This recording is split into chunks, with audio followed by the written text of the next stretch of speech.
What is up, everybody? It is Alex from Heavy New York. We are outside the Brooklyn Meadows here in Brooklyn, and for their second show ever, we have the honor of speaking with Will of Unrequited. Thanks for being here, man, and witnessing musical history tonight. Yeah, my pleasure. It's been a wild ride getting into New York City so far. Not used to this kind of traffic, but very excited to be here and play for you guys. So it's gonna be fun. It's gonna be fun for sure. If you thought the traffic was crazy, wait till you meet some of the people. I'm gonna try and avoid that as much as possible. I think I'll interact with people in the venue and outside of the venue. I'm just gonna keep to myself.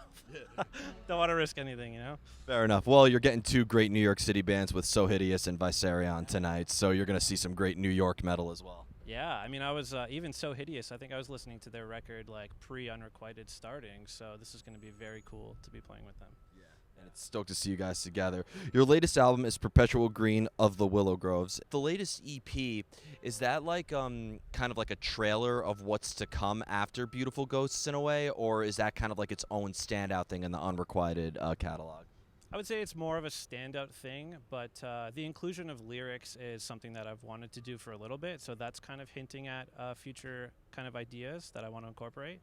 But for the most part, it was like anytime I do a split, it's a good opportunity for me to just kind of do something different. I always do something different, to be fair. Every record is a little bit of a wild card, and I think fans kind of know to expect the unexpected to some extent.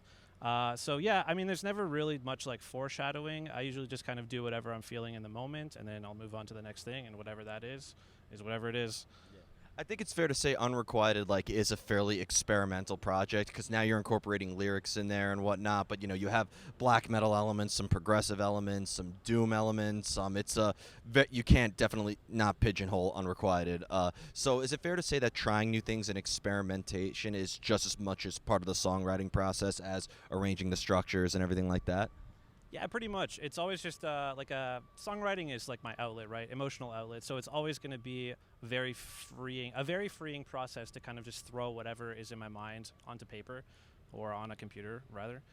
But yeah, it's just one of those things where it's like I listen to such a vast array of stuff, and it's really hard for me to stick to one thing, and I just can't. I've tried, and I just can't. That's even though Unrequited is like very experimental, it's different. Everything's kind of all over the place. I still have other projects where it's even more different. You know what I mean? So yeah, it's just kind of hard for me to stick to one thing. But that's what I like in the artists that I listen to. You know what I mean? It's like I'm not a big fan of stuff that just kind of stagnates, like record to record. It's kind of always the same. It's good to have those bands. They're nice and kind of reliable to listen to when you're feeling in a certain mood. But as a creator, I can't stick to one thing. I have to just kind of experiment and grow and be weird. And being that this is the second Unrequited show, which I'm probably going to shout that out as you guys are playing tonight, but would you say your stage presence and your live show is also going to be like just as experimental? Like, are you going to be as theatrical with it, or is it going to be more static, or are you going to be able to kind of maybe do one very animated show, one very static show, etc.? We're still kind of working that out. I mean, the whole live band thing is very new. I haven't performed live with a band in years and years and years, so it was kind of one of those things where it was like, what are we going to do?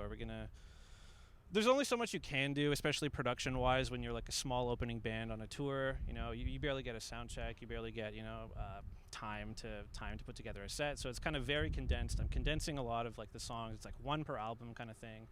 And then, we're going to try and do our best to make it like aesthetically pleasing, on stage and everything. But yeah, once we have maybe some bigger tours, maybe a little bigger budget, the production will definitely go up. Bring out that pyro. Yeah, no, for sure. Now you're incorporating lyrics now, which is I think incredible, and because your previous albums like like Empaths and whatnot, like I feel like the instrumentation is very thought provoking and whatnot, but with the incorporation of lyrics now and having with your Beautiful Ghosts having songs like Cherish and Reverie that are more instrumental, but then having songs that do incorporate lyrics, does the meaning of it or the emotional aspect of it change with the incorporation of lyrics and vice versa? Yeah, I mean, I love lyrical music, but writing lyrics has always been a bottleneck for me. When I'm writing something that it's like I intend there to be lyrics, I intend there to be like a specific message. I just struggle with it a lot. I don't know how to like put my feelings into words, and so I'm gonna struggle with interviews too. But that's kind of the whole reason that I like started doing instrumental music in the first place. Was I just felt more comfortable expressing myself in like just musical ways. It just felt more like cathartic, and it felt like, oh, I've poured myself out into this now, and it means whatever it means to me, and it means something else to other people. And with lyrics, sometimes it can be less like interpretive. Like you obviously can be very vague and metaphorical and whatever else with lyrics, but I just like how with instrumental music it can literally mean anything, and it's generally always going to be very different between the creator and the listener, right? But yeah, I mean, I listen to tons of music that's lyrical, so there's just a big part of me that wants to incorporate that, and I'm not gonna just kind of go full lyrics on a record, but I'm gonna kind of like they're gonna jump in here and there, and I'm gonna start incorporating them because it's fun. Does it resonate with you differently on an emotional level? Because I feel like the musical aspects of Unrequited, like you the way you bring in the sort of melancholic nature behind it, but like when you listen to your collaboration with Sylvain and it's so atmospheric and beautiful, like I feel like you have the ability to almost kind of make someone weep, but also sedate them in sadness, as I've described Unrequited. So lyrically, does it channel a different emotion or a different energy with lyrics versus instrumentation? Um, I suppose it does. I just don't really think about it like while I'm writing. Generally, it's just kind of like what the song calls for, and sometimes like in the early stages, I just feel like I want to say something here, like I want to actually say words here, and so yeah. I mean, I think it's a lot of like for me, it's all just kind of like whatever emotion I'm feeling will go into it, and like tons of instrumental stuff will be like tons of different emotions, just like tons of lyrical stuff will be tons of different emotions. So I'm not sure if like the channeling itself is overly different. It's just whatever the song calls for and whatever kind of feels right to me, I guess. I am like at my core, I think a composer, not so much a producer or like a live performer. Like composing is really like my bread and butter. So it's always like what the song calls for and what feels right in my mind. When it comes to getting that inspiration and that creative energy, do you almost like this is like a debate I like to have with artists, like do you need to seek out inspiration in a way, or is it something that tends to strike you? I've tried to do that, but it doesn't really work as well. I find like creativity is very fleeting and enigmatic. Enigmatic. It's like something I haven't really been able to get a grasp on. I've tried to be that guy who just like sits there and even when you're not inspired, tries to put something together. But it generally feels uninspired, and I end up trashing it, or it just doesn't work. So I generally wait, and then when I'm feeling inspired is when the best product comes out. I find, but yeah, yeah, it's like tons of songs have come out from like I'm a guitar player at my core. It's what I've been playing since I was like 15. So a lot of times I'll just be kind of like riffing around, and sometimes I'll come up with stuff that way. But a lot of times it's like a feeling first, like a story or a feeling always comes first in my brain, and then I write around that. Yeah. Does it always come internally in a way, or is there maybe like some observation and sort of like processing the world around you as a means of songwriting? Yeah, I think it's a combination of both things. I mean, the exterior world tends to just influence my interior state. So, yeah, I mean, like I'm the kind of guy who does stay in his room a lot and doesn't do a whole lot of things. So it's mostly internal. But going out and doing crazy stuff like this, going on tour, is surely going to be inspiration to do something. And you mentioned playing with other projects too. I know one of them is the Ember, the Ash, in a way. So does the mindset of depending on what project you're working with change in a way, or is there a usual method behind the madness that sort of implies to everything? Yeah, so kind of want to wait for this truck. So basically, yeah, the Ember of the Ash is actually entirely different, I would say, especially now.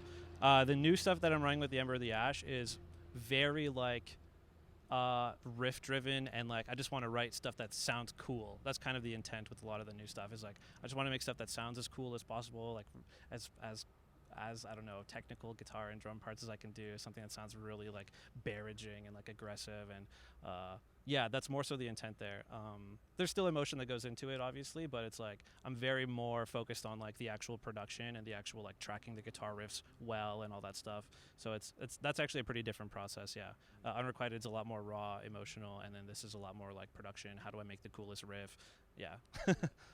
sometimes you are working on a song for days or weeks or months on end, but I feel like Unrequited captures such a moment in time too. But if you're working on something for a long period of time, is it kind of like more difficult to maintain that moment in a way? Like, do you prefer to feel the same way when you finish a song as you do when you start it?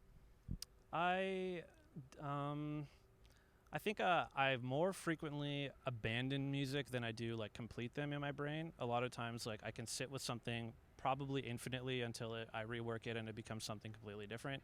And I can do that like to ad infinitum, basically with a song. So I try to keep myself like grounded a little bit, just to be like, no, no, no, this is done. Like you're finished here. You don't need to keep like adding, or you don't need to keep doing stuff. So it's hard. Songwriting is actually very difficult. As much as it is rewarding, it's like really tough. It feels like a really tough puzzle to finish. But yeah, super rewarding, and it's just very fulfilling. Of course, it's the only like emotional outlet I really have. I'd imagine it's just as deteriorating as it can be cathartic, right? Yeah, 100%. Especially when things are not working or something's taking a long time, just can't find the right piece to the puzzle. So it's yeah, and records usually take a long time. I mean, like I've been, I guess, pretty prolific, as people would say. Sometimes I'll put out like 2 records in a year. But nowadays, with kind of working on all the different projects, it's a little more like there's a little more space between stuff.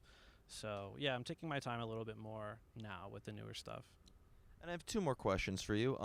Because do you look at I've always one of my favorite quotes is from the artist Henry Matisse. He says every painting is a self-portrait, and I feel like that applies with music as well. So it's like albums such as Mosaic and Empathica, and the In Beautiful Ghosts, etc. Are these representations of who you are at a particular time in a way, or is music more of an escapism where you're trying not to bring too much of everyday life into it?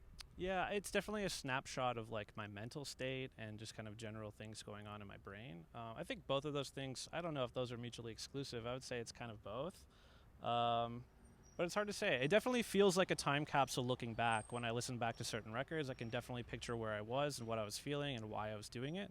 So I think that's probably like, I don't think about it, it's not conscious, but I think that's a big reason why I do it, is to have like a snapshot of that time and be able to look back on it. I'm a big nostalgia guy, so so I like going back and listening to those records. And even if I don't particularly like love them, or there are things I want to change about them, it's nice to kind of be like, yeah, I remember doing this. It was yeah.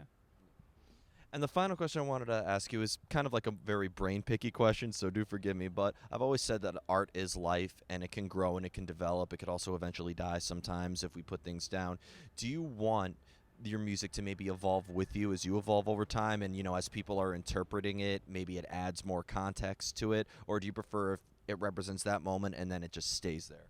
Oh, that's I don't know. That's tough. So when it comes to how people interpret my music, I'm pretty hands off with that stuff, and I don't even really like to get into meanings behind records with the audience, because it's just I don't like it. I don't like doing that. I really like putting the creativity in the hands of the listener, especially with instrumental music. That's very kind of open, like message wise and just feeling wise. Um, so yeah, there's nothing like I don't really think about who's gonna listen too much while I'm writing. It's very much like a labor of love for myself. It's like I have to do exactly what I want to do, and then kind of after the record is done and I've done exactly what I want to do, then I can start thinking about, oh, how am I gonna like who's gonna listen to this? Yeah. Basically, I kind of have to figure that out after I've made this very strange record that is like exactly what I want, but it's like I don't know if this is gonna be what everybody else wants. But I'm not thinking about that. I think that's a little disingenuous when it comes to like being creative. So yeah, I just like to make exactly what I want. However it's interpreted, I think is correct. I don't think there's any like incorrect way. And I'm sure it does kind of grow over time with the audience, especially if somebody kind of like there are people who have been listening since the very beginning, and I'm sure those songs have kind of evolved meaning wise for them. I know tons of stuff has for me as a listener. So yeah, but anyway, just I'm rambling. But the short answer I would say is just like there's no wrong answer. I like to have the creativity in the hands of the listener, and everything is kind of up to interpretation. Yeah. Create an experience that's shared, and I thank you too for bringing this music to us, because it's definitely something that really I think resonates with people on an emotional level. Mm-hmm. Yeah, well, I'm really glad to hear that. I mean, I've heard some wonderful things so far. Definitely, it's very encouraging to make me want to continue. So before we go, I want to thank you so much for your time today, and again, privileged to see the second Unrequited show ever. This is musical history. just you're doing this tour right now with Ghostbath and Harakiri for the Sky, and shout out to our friends in Viserion and So Hideous for opening tonight. Is there just anything else with Unrequited that you'd like to promote in terms of more new music in the works, or other shows that are happening, if you're allowed to say at this moment, of course? Yeah, I will say other shows are happening. I'm not allowed to disclose what it is, but we will be back in the U.S. hopefully this summer. That's the idea, anyway, as of right now. New music-wise, I'm working on it. I do have like basically a new record that is, I don't even know what state it's in. Let's go with like 50%. It's almost done. There's still lots to do, but this is like a much bigger undertaking, I think, for me. So it's going to take a little bit longer, but music is definitely in the works. Tours are in the works. If this goes well, I mean, I would love to continue. So yeah, that's pretty much it. If you're in the U.S., if this is going up soon on the internet, come out to the springtime Asylum tour with Harakiri and Ghost Bath, please. It's gonna be awesome. Every show's gonna be awesome. It's gonna be awesome, and the wind tonight, and like the sort of cold but beautiful. Like you guys are the soundtrack to today's weather. I'm glad to hear it. Glad to be here. So I'm excited. Awesome. Thank you so much, everybody. Unrequited. New stuff coming very soon. This is Alex from Heavy New York, and we will see you next time.